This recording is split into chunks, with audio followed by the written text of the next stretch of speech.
Assalamualaikum warahmatullahi wabarakatuh. Halo semuanya, perkenalkan nama saya Putri Novita Indriana Buahonobot dengan NPM 020324111013. Saya akan menjelaskan sedikit mengenai regresi atau lebih tepatnya analisis regresi. Analisis regresi adalah metode yang digunakan untuk menentukan hubungan sebab akibat antara dua atau lebih variabel, yakni variabel dependen atau variabel terikat dan variabel independen atau variabel bebas. Sedangkan untuk kegunaannya banyak sekali, salah satunya yaitu untuk mengukur kekuatan antara kedua variabel tersebut. Yang tadi sudah saya sebutkan yaitu variabel bebas dan variabel terikat. Adapun jenis-jenis regresi terdapat dua jenis, yaitu regresi linear sederhana dan regresi linear berganda. Bisa dilihat di sini, regresi linear sederhana hanya berisi Y sama dengan A atau alfa, yaitu koefisien tambah BX tambah error. Nah, sedangkan regresi linear berganda lebih kompleks dan lebih banyak lagi variabelnya. Terdapat dua atau lebih yang bisa dilihat di samping saya, yakni Y sama dengan A alfa tambah B, B1X1 tambah B2X2 dan seterusnya.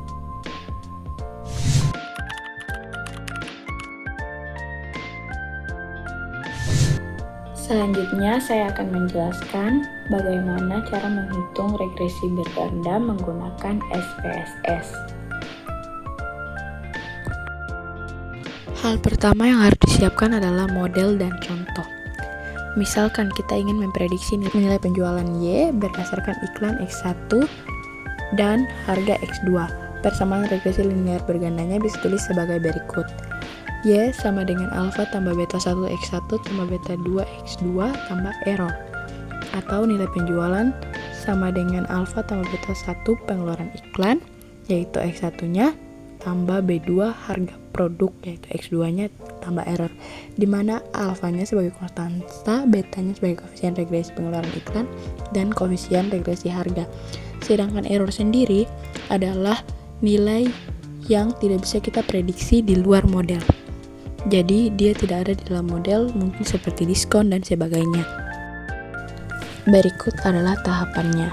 Siapkan data yang akan diolah menggunakan metode analisis regresi berganda di aplikasi SPSS. Di sini saya sudah mendapatkan datanya yang berisi penjualan, harga, dan pengeluaran iklan. Terdapat 20 sampel yang bisa kami teliti di aplikasi SPSS. Langsung saja ke tahap berikutnya. Di tahap berikutnya, buka aplikasi SPSS di laptop atau komputer Anda. Di sini saya menggunakan IBM SPSS Statistik 23. Anda juga bisa melakukan di versi lainnya, SPSS ada 24 dan lain-lain. Setelah sudah berada di dalam aplikasi, pada variabel view masukkan data dengan setiap kolom mewakili variabel nilai penjualan, harga produk, dan pengeluaran iklan. Mendefinisikan variabel, atur jenis data, nominal ordinal atau skala untuk setiap variabel. Setelah sudah mengisi kolom dan semua barisnya, dan sudah juga atur jenis datanya, selanjutnya klik data view pada kiri bawah, dan tampilannya akan seperti berikut. Setelah itu, masukkan data yang ada pada tabel pertama tadi dan disesuaikan. Selanjutnya, menjalankan analisis regresi. Ke menu, klik Analyze, lalu Regression. Selanjutnya, klik Linear. Selanjutnya akan muncul seperti ini. Lalu kita masukkan data Y pada variabel dependen. Sesuai dengan pernyataan saya di awal video, variabel Y adalah variabel dependen atau terikat. Jika sudah menekan variabel Y, lalu klik anak panah dan masukkan ke variabel dependen. Lakukan hal yang sama pada variabel independen.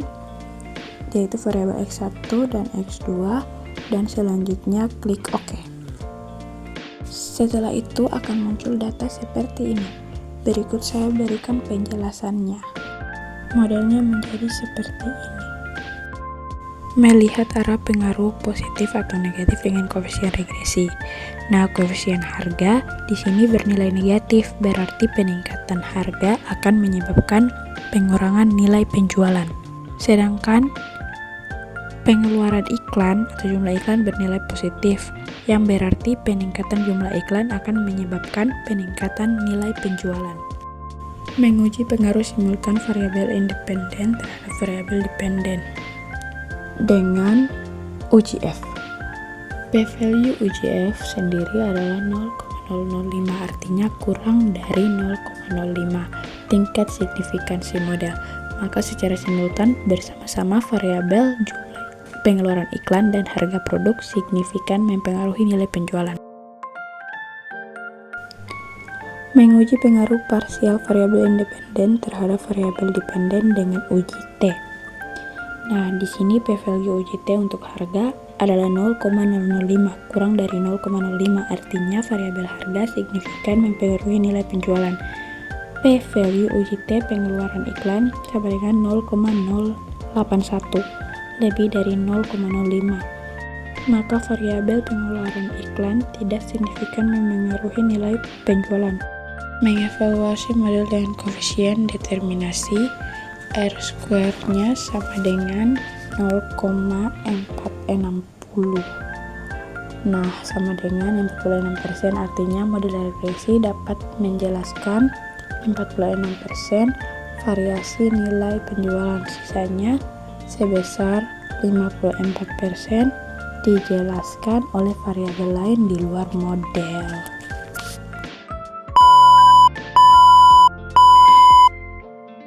Asumsi regresi klasik menurut Markidakis et al. Tahun 1999.